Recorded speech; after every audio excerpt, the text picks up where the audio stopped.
O Conan dos quadrinhos não é o Conan do Howard. Já é o Conan da Marvel, já é um outro Conan, né? Que a gente adora. Mas é um... E o Conan do filme é um outro Conan também. E o que é legal nesse filme é que ele consegue trazer a magia do personagem. Você aceita aquilo que o filme está jogando para você. Né? Tô enganado? Tô voando? Não, cara, eu assino embaixo de tudo que você falou aí. Talvez, assim, isso... A gente comentou aqui, né, que o Frazetta acabou influenciando, né, o imaginário sobre Conan de forma inegável. E quer gostemos ou não, esse filme teve um alcance e sucesso tão grande que ele também é um outro influenciador do imaginário das pessoas. O curioso aqui, o ponto que eu acho que é bem complexo de se definir é que, como o Gilson comentou, ele é muito diferente do Conan lá da origem da década de 30. Sim, né, a gente tem o Conan dos quadrinhos, o Conan dos contos e o Conan do filme. Todos eles são diferentes. Se a gente pôr numa escala de proximidade com o Conan original, né, então a gente tem o Conan original da década de 30, depois a gente tem o Conan dos quadrinhos, que está mais próximo do Conan original, não é igual, tem diferenças. O Conan dos quadrinhos, ele usa fralda de couro a vida toda. O Conan original não é assim, né? O Conan original, ele usa armadura, ele usa calças, ele é diferente, tá? E aí depois a gente tem o Conan do filme, né? O Conan do filme de 82, ele é muito único, porque ele é lacônico, ele não fala, ele quase não fala, ele é bastante, né, estoico, ele parece estar sempre contemplando, sempre pensando, ele é muito intimista no sentido assim, você nunca entende muito bem, ele nunca deixa transparecer muito bem qual que é o sentimento que ele está tendo, e essas características que eu estou colocando aqui são totalmente inversas aos Conan dos quadrinhos e ao Conan do Howard. Você tem muitas referências filosóficas no filme do Conan, né, ou não? O filme tem... Não é assim, não é só violência e sangue, não. Tem muita filosofia envolvida, né? Tem muita, cara. Isso aí dá para já aqui altas discussões. A gente vai falar um pouquinho sobre ela, tá? Mas voltando aqui ainda na questão, né? Essa diferença toda. Esse Conan, olha você, né? Eu que já tinha conhecido o Conan dos quadrinhos antes de conhecer o Conan do filme, eu conheci o Conan dos quadrinhos depois, né, um pouquinho mais velho ali, que eu fui conhecer o Conan dos filmes. O meu primeiro contato com o Conan dos filmes, a minha sensação foi: não é o Conan que eu conheço. Tá diferente. Ele não é falastrão, ele, né, não é articulado igual o Conan é.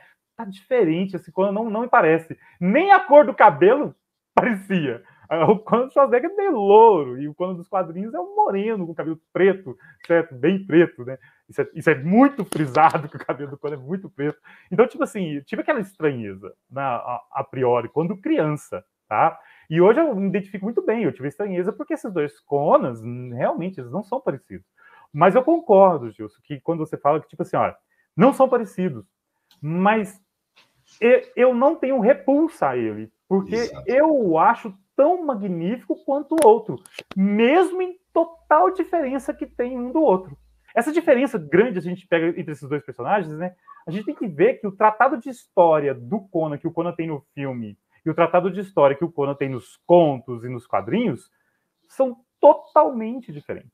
O Conan nos quadrinhos e nos livros, né, ele é um jovem de uma aldeia, que ele sai da sua aldeia, literalmente para conhecer todo mundo civilizado que poderia ter pela sua frente. Então, ele tem aquela sensação da descoberta, e ele começa a descobrir as coisas sempre muito cedo, né? Ele sai da aldeia dele entre seus 15 a 17 anos, né? Não tem uma data muito definida, mas é por ali. E então ele vai descobrindo as coisas, ele vai reconhecendo as coisas, ele vai se tornando uma pessoa articulada. Porque sobreviver na era iboriana não basta ser só forte também, né? Você tem que saber negociar, tem que ser inteligente. Então, tipo assim, você tem um Conan extremamente articulado. É um Conan que fala muito, é um Conan que planeja, é um Conan que pensa nas coisas e tal. Ele realmente é muito articulado, tá? Mas ele tem uma história de vida totalmente diferente. E o Conan do filme? Na história do Conan do filme, isso é totalmente reformulado de uma maneira totalmente diferente. Os pais e a mãe do Conan são mortos. É uma história de vingança, né, Ronaldo? O tempo todo é vingança. Né? O Gilson, é vingança. E uma outra coisa que eu que me pega muito, cara, é superação. Tem aquele ditado do... Você sabe como que aprisiona um elefante num circo? Exatamente, é terrível. Né? Você pega um elefante ainda filhote, Um pequeno... pauzinho e prende ele lá com a corda do pau lá.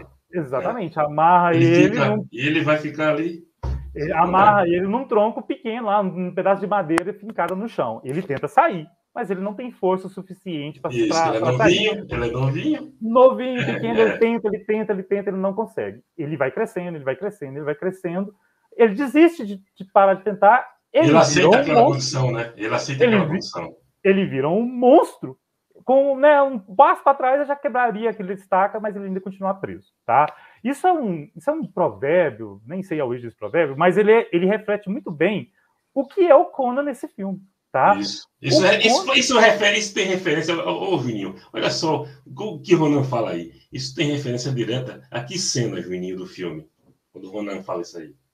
Olha, quando ele é criança lá, ele tá naquela roda lá, isso que ele vai empurrando. Exatamente, a roda da morte. Exatamente. Eu não sei o que é aquele equipamento lá, que quase que é a ideia do moinho do. Nossa, foi perfeito seu ponto. É um moinho que ninguém sabe o que tá moendo. Porque é só pra sacanear os moleques, né? Podia estar fazendo jogo. É só para preparar condicionamento físico do cara, somente. Não interessa. Crossfit. Isso, cara, né? Essa analogia aqui que eu tô fazendo aqui é exatamente o que acontece com o Conan naquele filme. Ele é criança, ele é levado para a roda da dor. Na roda da dor, ele cresce, ele se torna um único sobrevivente lá, mas ele se cresce condicionado a ser escravo. Ele é subserviente às condições ao redor, tá? Tanto é que ele não luta para ser solto. Em momento nenhum ele luta. Exatamente, tá? exatamente. Ele é solto porque chega uma hora assim lá que o dono dele, né? Liberta, né? O dono dele, tipo, olha toma uma cachaça grande e no dia que tá na cachaça grande resolve libertar ele. Libertar ele. Ele fala uma coisa lá, né? Tipo assim, né? Tipo assim, você é maior do que isso aqui. Isso, vai. Né? Vai daqui. Ronan, só um detalhezinho, quando a gente tá falando da roda aí, reza a lenda que quando no lançamento do filme, né? Até os primeiros minutos não tem Arnold, são outros atores fazendo. Quando ele está na roda, que começa a primeira cena das pernas dele que vão engrossando e tudo mais, e quando o Arnold, aquela cabeça de baixo, quando ele levanta o rosto, que vê que é Arnold, e se vê o que seria o rosto do Conan, diz que o cinema foi a loucura.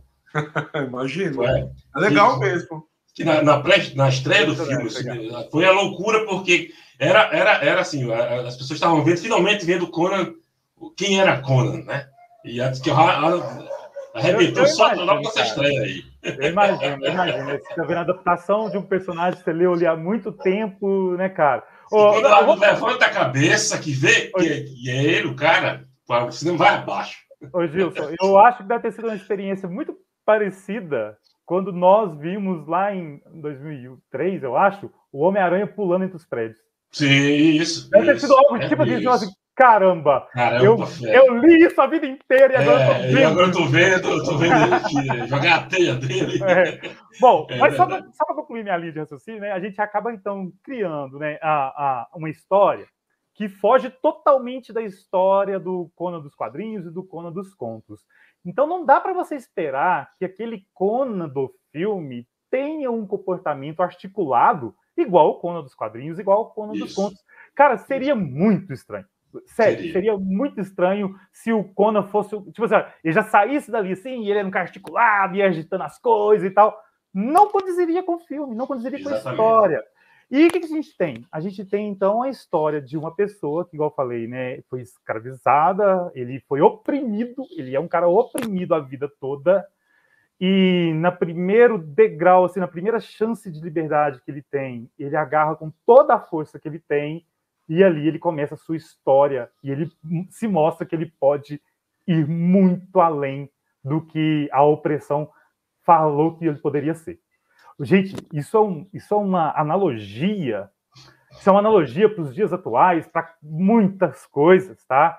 quantas e quantas vezes, eu sou professor, tá? Quantas e quantas vezes a gente vê assim, condições assim que os próprios alunos da gente viram e falam assim, não, eu nunca vou conseguir chegar em tal coisa, tá? Não, eu nunca vou conseguir estudar naquela faculdade, não, eu nunca vou conseguir fazer isso, etc e tal. O filme do Conan é exatamente a história da superação, ele é meio que falando assim, olha, cara, você consegue sim, você tem que quebrar essas amarras, né?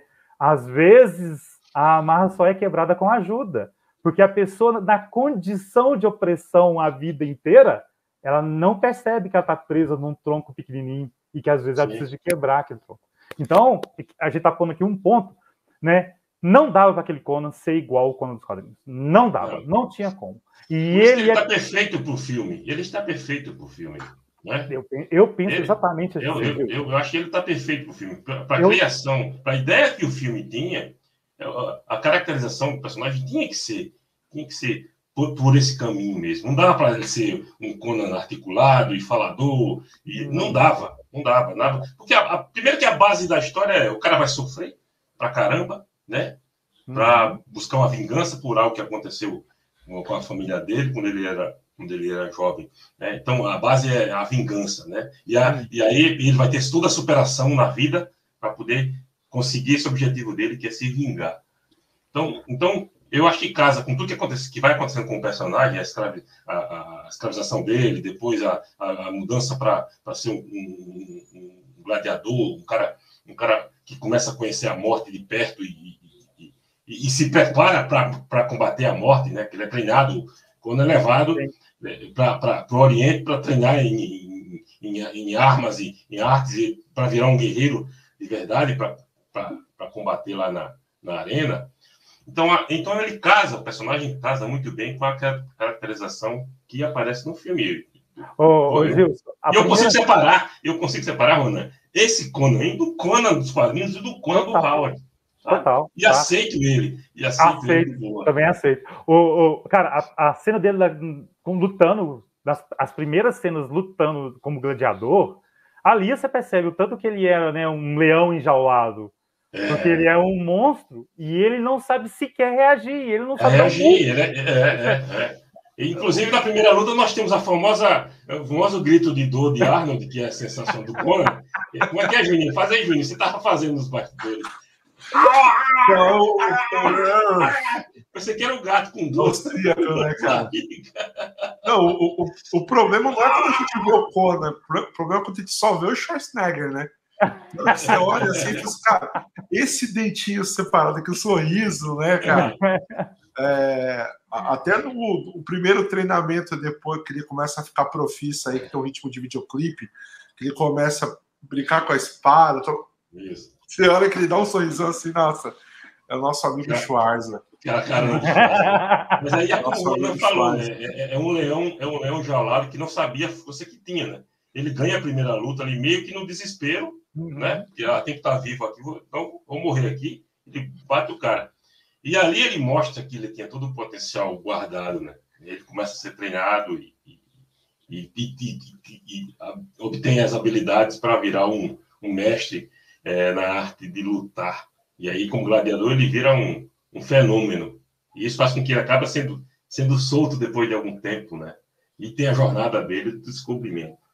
Então, assim, eu consigo, resumindo, comparando o filme com os quadrinhos, separar muito bem as visões de personagens e aceito todas elas como Conan.